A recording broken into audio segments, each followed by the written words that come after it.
May kwento akong babasahin sa inyo mga kagantimpala at sana magustuhan nyo. Paano? Simulan na natin ang kwento. Itong mga panahong ito, kasalukuyang binabagtas ni Berto ang tahanan ng manghihilot. Kasama ang kanyang bunsong anak, gawa ng nagkaroon ito ng malubhang karamdaman.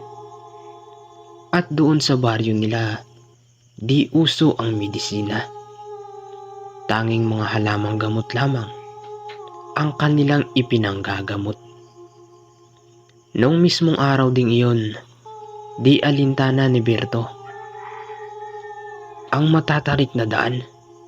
Kalong-kalong ang kanyang bunsong anak.